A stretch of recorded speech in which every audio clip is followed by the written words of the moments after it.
You guys are with me on the Rasmus stuff, I Trade feel him. like, eh? What? He's not had a good year.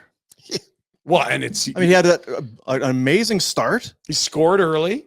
The defensive metrics aren't good, which is weird because it's Mackenzie Weegar that's playing with the Hanleys and Miramanos. He's got ball most of the year. That's your best defensive defenseman. You know what? You saw it last night, and it feels like he's just trying too hard.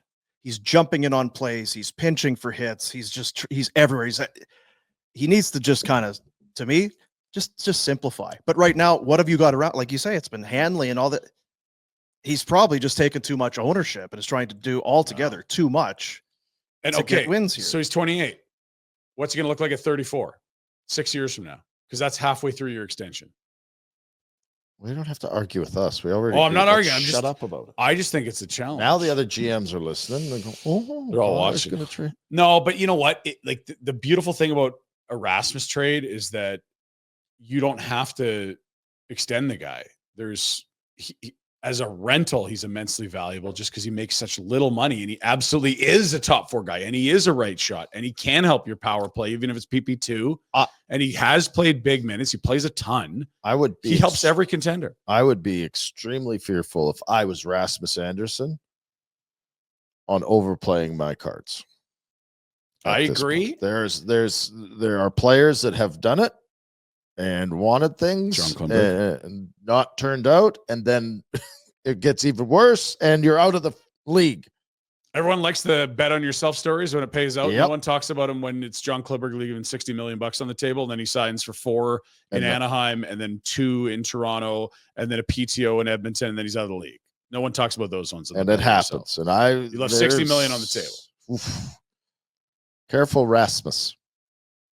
Good player. We like him, but that's a long time he's going to try to get signed for.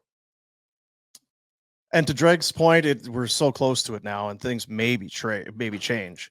But given how he's playing, I don't know if teams are just a trade before next week. Salivating, but they'd take him for sure. It's not about other teams. It's about the Flames right now. Like, you're 1 point out of a playoff spot with a game in hand.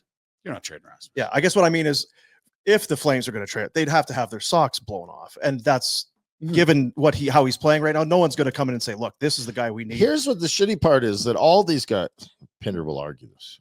I don't think we were expecting to get our socks blown off on a few of the guys that have been traded over the last few years. And it's turning out that maybe. Well, that's what I had said. We here, whatever, I think we've overestimated what the return was going to be. We've had this discussion. We don't need to have it again. Yeah, I think Tanev was incredibly underwhelming. You look at the caliber of player, how much you got in free agency, and what you got back, and you're like, how didn't they not get more? But then so Rasmus is okay. We watch, and then geez, he didn't play at the Four Nations. Well, that depth is pretty good, and I don't care about the Four Nations. I can watch him on a day-to-day basis with the Calgary Flames, and he's not. When are you noticing him? When he scores, and that's or when he's put himself out of position, and how many odd man rushes getting were had noticed last more night? in a negative aspect than a positive at this point. It doesn't mean that he could be on a down thing, blah blah blah blah blah. He might still be pissed because he didn't play at Four Nations. Point being, he's getting noticed for the wrong reasons. And he hasn't turned into a poor player. It's all still there. Yeah. He just the circumstances of where it is right now. You wonder if it's playing on his mind. I wonder.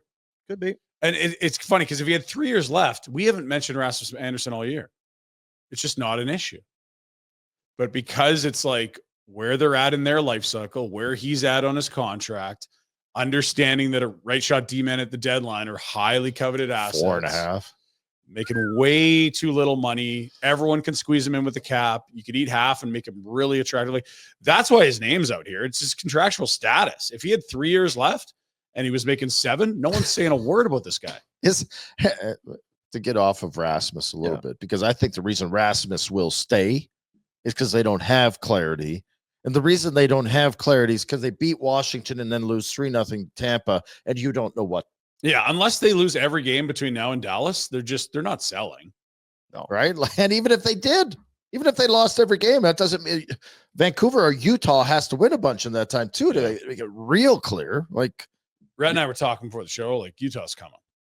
They're finally healthy on the back end. And I know their games played aren't in their favor, but they're suddenly a week away. It's a good week away from being like yeah, if Vancouver's going to implode, and Calgary certainly is capable, but it's not a playoff roster when you look at it. Well, it's a what we hot talked about goalie. at the start, and that's the shitty part. Is that you don't throw in the towel on a team that has a chance to make the playoffs. Mhm. I just don't. After watching last night and taking into consideration they beat Washington, the best team in the league, 2 nights earlier, Look great. I still don't see how that team elevates to win a playoff series. And you know what? They did what you talked about, like go get some scorers. Like Farabee's a guy in an off year that had 22. You're like, this guy, if he pops, he could have 30. Frost, all this skill. They still can't score. Still not. They're good players. I don't know exactly what they are. I like Frost. I do I don't too. know, but I'll say I don't know what's going on with Sharon Govich. He's been soft. awful. It's man. been He's soft as puppy last poo. night, I'm just like, oof. Like you can't trade him, but I would absolutely You can't trade him. I just I loved the signing at the time, and now I'm like, God, you're Well, what didn't scared you of love your last shadow. year? He had 30 goals and he was playing fourth line center for the first month and still got there. It's incredible the season he had. How do you go from that to this? because that's what I was saying about Frost. Just watching it, Sharon Govich can't piss a drop right now. Yeah. And Farabee's lost. I mean, it's You got to give him time to settle, and he's just snake bitten. It's and he's clear. playing on that line with Frost. I think Frost has got some ability, but because you see him, he's got the puck a lot. He's making plays. Mhm. It's dying on other guys' stick. Farabee's had the couple whiffs the other night. Last night he gets elbowed in the mouth, and it's just nothing's going for him, and it Yeah. happens. Yeah. But this has been a long stretch now for Sharon Govich. He had the injury at the start of the year. So okay, well maybe that and the pressure of a new deal. Well, just this. There are no more kid gloves. You're now a guy who got you earned a contract, which was a good contract for both sides, given what your time. performance was and your Yeah. production was. But right now, I don't notice him at all. at all. If you're and noticing, you don't need he's him in the whiffing. lineup because you don't notice him. It's Yeah, it's funny because you look at those three guys and you're like, could that guy score 30? And you'd say yes for all three. Like if everything went right. somebody has to think. And so it's a line of three guys that you're like, yeah, if their career years, I bet you they could score 30. Should be a But very all good of them line. are just lost right now. Yeah, I'm just. And Frost, I love the skill, but it's like, it's too cute a lot of the time. I think a lot of it comes back to the emotional side of things. I think Lomberg adds some of that, and I don't think any of the other top guys are drivers of emotion. I thought Fairby would be, to be honest. Well, you can think, and we've No, I seen know. I'm he waiting for hasn't it, been. yeah. So even if he is great, but he hasn't done I it. agree. Who on the top lines? Kadri should be, but he's old. He doesn't want to play that game anymore. Huberto can't. Zeri's skill, Just great. back to You Zeri's not need right some yet. bite Yeah. that can play. Yeah. Like there's just nothing. Yeah.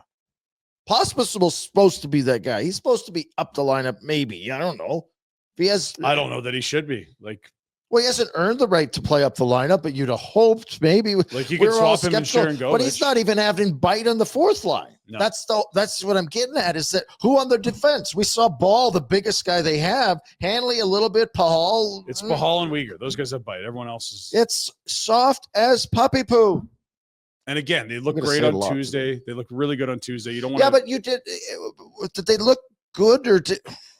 I mean, I'm just saying, give them credit because these are the best teams in the league. We're going to watch them play for this road trip. It's 5 But it cup still doesn't contenders. change that they've never gone into a game against any team, Washington, and imposed their will. Yeah. They've won games because they've competed. The way They've never imposed their will, and they're not capable of it, to be quite honest. And they're not capable of it because they don't have bite and they don't have high enough skill. it's funny. Like, They don't have a D core that's intimidating. It's not, yes, you go into Calgary or Calgary comes to your town, you're going to say, don't sleep on this team. got to work. But you're not worried about any of the lineup. If you could tell me about a game where the Flames are it's perfect 2025 Flames hockey, their way of imposing their will is getting shelled and Wolf demoralizes the other team making saves. That's it. Like, it's a goalie, guys. And Vladar was great in Washington. That was part of it. Are they exciting? Are they a top 10 or a top half of the league exciting team to No. watch? And they have to win boring. They can't outscore teams. they are the That's- Islanders. And That that's- is the absolute clearest point. Yeah, it is. Is they need low event, dull hockey. Yeah, they have to be. Yeah, because they can't score 4. So how are you going to play exciting hockey? they if you can't get the play 4 physical. goals? They can't play high skill. They have to play low event. And again, it's a team we all thought was going to be fifth from the bottom or something like that. They are competing on a You give them a consistent lot of basis, and they've got goaltending, and I am not begrudging them for what they've accomplished. Agreed. I'm just, after watching It's very 60 clear they're not good games, enough. it's clear there's not a higher level that they can raise up to. Agreed. This is what we are. Yeah. So what do you do if you're Conroy? I move. You can't fix it between now and next Friday, but No. you have the problem with all that, we always play these games and dregs. What are they offering? Like, if you're looking at Rasmus, okay, who wants him? Treliving wants Rasmus Andersson. Great. And Yeah. So what? take the tax out of it. Just a tree calls Connie. We want Anderson. I think you'd say give us a first, Nick Robertson, and one prospect. Is he doing it? Maybe. probably not. 4.5. He would. might. OEL just got hurt. No, I don't think Toronto's- Conroy would do it. Oh no, I agree. Like for Nick Robertson and a pick. Well, it's got to be a I would. first. Like, you're not doing anything without a Yeah. first. And Do they have him? I mean, it'd be down the road. That's the thing, because not unlike when they made the deal with Vegas. 2-3 I'm years down ago. on the squad today because I watched fairly closely last night, and it was Last night was disheartening. yes, 'Cause they couldn't muster because anything. they were still trying. And they kept it close. They were in it. They were trying. But when it matters, they can't create offense. And Wolf was good. Yes. That could have been the shit kicking they took earlier in the year. They could have just as well taken it last night. Wolf allows 2, gives you a chance to win. And Vasilevsky didn't really break a sweat. It was I pretty think there was a routine, except couple maybe saves that early, one That's it. Yeah. They were- rebound. They were qualities not good. So it was just that's And so if you're Connie, you know what it is? I think he likes it quiet. I don't think he liked the circus last year. I think he wants to let this group believe in themselves, but I think deep down he knows they're not good enough. I think And he so- does too. And look, if Rasmus is a you're at a spot where you got to make a decision. You don't. So he You won't. don't, yeah. And in June, when a lot of the big deals happened, heading into the draft, The problem think I have you've with- got to be sure of I can sign Rasmussen at a number I can live with, or I can't. And if you can, sign him. And if Unless- you can't, get some assets. I would. I don't know. I've been watching them lately, and it's 28, becoming man. long enough where it's like, Yeah. And so what's a number they could live with? Like if it starts with a 6, but Rasmus's camp doesn't want that at all. well, that's what I'm Camp's saying going to up. They Rasmus's want camp 7, 8, is that 9. you had better take a long, hard look in the mirror and project yourself out, because even if you go get the fat contract, it'll be good for your pocket, but you're going to get run like absolutely MF'd. Elias Lindholm, Yes. Nikita Zadorov. You Like can go chase the money. You had It's not gonna best be be able fun. to play up to that contract. God love you for getting the money and securing the bag. That's what they call it. Dean. They secured the bag. Kids. Mm-hmm. But if you secure the bag and you're terrible, whew, that's a tough life. And the other thing is, if he's just asked to be a number 4 on a really good team that's deep and he's got a great partner next to him, he's probably he's fine. He's probably a really good player. It's just that somebody's going to pay him to be 34, 35, 36, and maybe even 37 in this league. And I don't think that even if you don't like the return, the guy you get back won't be better than 34-year-old Rasmus But Andersson. just pump your brakes just for 1 second.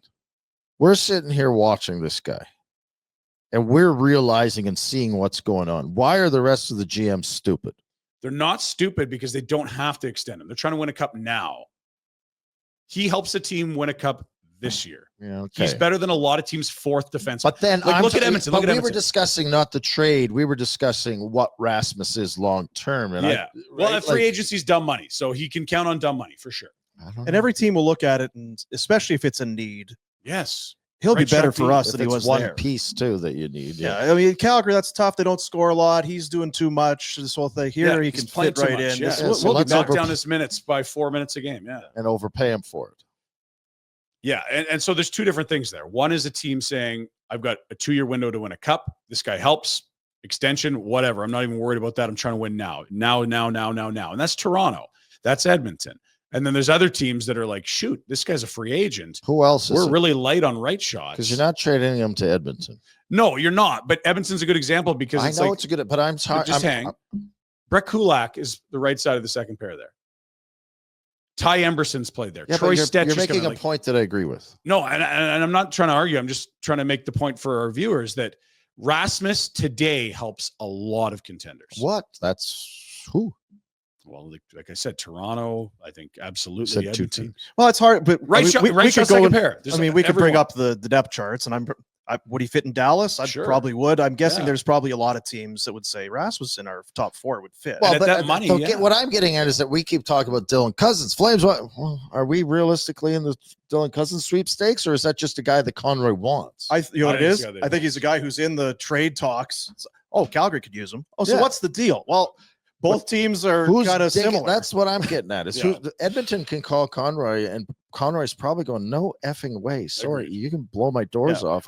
Why did the Hannafin deal work? Well, Vegas is really good and thinks they're close and gave futures to get And they Hannafin. had no Why did the concerns Dallas with one go? Well, Dallas thinks they're close. They gave a young guy and some Yeah. picks. Buffalo, are they close? No. I don't think Rasmus is a Buffalo thing. Yeah. And I think Cousins stuff. would fit here, but he fits in Buffalo for the same reasons that fits he on would every fit here. team. Yeah. So And look, when Craig Conroy gets the job and he has a press conference and he says we need to find a young right shot center, that's why Calgary's brought up every single time Dylan Cozens is mentioned. He continues to talk about right shot center because they don't have one. Now, what about this? Now we're having lots of All fun. right. Let's Good have show a today, Jack. flow Great through show, thing boss. where the Flames trade to Buffalo, Anderson, someone else, and then they flip that. They traded for Cousins, and then the Sabres. Rhett loves What- 3-ways. This is the thing that I've I'm noticed. big into 3-ways, Jack. Is that what you were doing?